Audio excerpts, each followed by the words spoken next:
नमस्कार दोस्तों। और जैसा कि हम लोग पिछली कुछ प्रेस वार्ताओं में चर्चा कर रहे हैं, म्युनिसिपल कॉरपोरेशन के सभी पार्षदों के अंदर ये चर्चा पूरे जोरों पे है कि म्युनिसिपल कॉरपोरेशन से भाजपा की विदाई तय है। और इससे ज़्यादा चर्चा इस चीज़ की है कि भाजपा पिछली बार की तरह इस बार भी अपने सभी मौजूदा पार्षदों के टिकट काटने वाली है। ये पूरी चर्चा है, हर जगह उम्मीदवार जो है तैयारी कर रहे हैं। इसकी वजह से म्युनिसिपल कॉरपोरेशन में सोचा गया था कि फायदा होगा, कि भ्रष्टाचार कम होगा। इससे बिल्कुल विपरीत रहा है कि भ्रष्टाचार और बढ़ गया है। कल ही सीबीआई ने छापा मारा, इनके एक लाइसेंसिंग विभाग के यहाँ कल सीबीआई ने छापा मारा। और अब एक होड़ लग गई है म्युनिसिपल कॉरपोरेशन में, कैसे जाते जाते ज्यादा से ज्यादा लूट को अंजाम दिया जाए। दिल्ली के अंदर आप सभी लोग जानते हैं कि जगह जगह ट्रैफिक कंजेशन की परेशानियां हैं, जगह जगह नए गैर आधिकारिक दुकानें निकलती जा रही हैं। और इसके ऊपर भी बिल्कुल पार्षदों का और म्युनिसिपल कॉरपोरेशन का संरक्षण है। अब जो स्कीम ये लेके आए हैं, मैं ग्रेटर कैलाश में कई आरडब्ल्यूएस से बात कर रहा था, साउथ एक्स में मैंने बात की, पंचशील में मैंने बात की। वो लोग हैरान है कि ये policy south Delhi municipal corporation ने कल अपने हाउस में पास कर दी। ये पॉलिसी कहती है, item number 7, proposal regarding issuance of permanent license to the restaurants of new design like food cart, e-food cart, food truck, bus, etc. for selling, serving and feeding food items and eatables. अब जाते जाते दिल्ली नगर निगम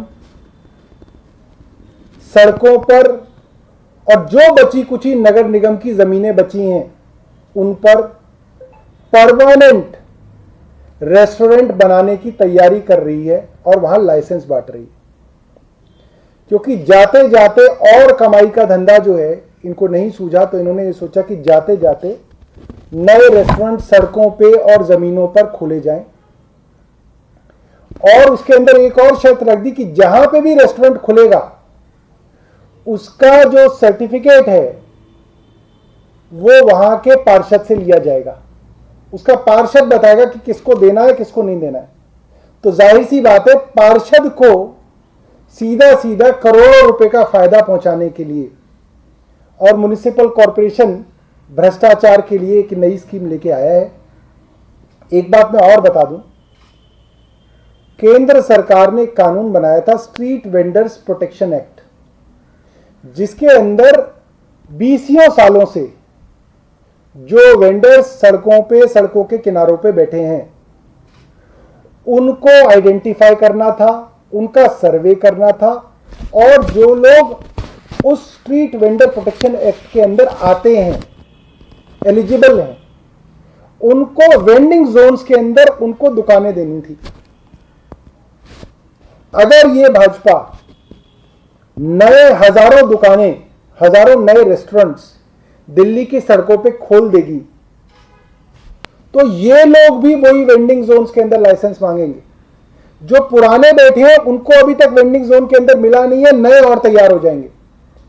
तो ना सिर्फ ये public के लिए, traffic के लिए, रोड पे गाड़ी चलाने वाले लोगों के लिए एक नई न्यूसेंस, एक नया सिरदर्द होगा, बल्कि जो पुराने वेंडर बैठे हुए हैं उनके लिए भी एक नया सिरदर्द हो जाएगा। और दिल्ली के अंदर क्योस, दिल्ली के अंदर एक तरीके की अराजकता फैलाने की कोशिश है। और सिर्फ इसका कारण यह है कि जाते जाते भाजपा एक नई लूट की स्कीम को, प्रपोजल नहीं है ये, प्रपोजल इन्होंने पास कर दिया है, ये इन्होंने किया है। तो मेरा मत था कि हम आप सबको इसके बारे में बताएं। और हम जानना चाहते हैं भाजपा से, क्या उन्होंने आरडब्ल्यूएस से, रेजिडेंट्स से, सिटीजन से किसी भी तरीके का सलाह मशवरा किया इसके बारे में? आप उनके घरों के बाहर नए रेस्टोरेंट्स खोल देंगे, उनकी सड़कों में, उनकी कॉलोनियों के अंदर आप नए रेस्टोरेंट खोलने जा रहे हैं, परमानेंट रेस्टोरेंट्स खोलने जा रहे हैं। क्या आपने कोई सलाह मशवरा किया उनसे?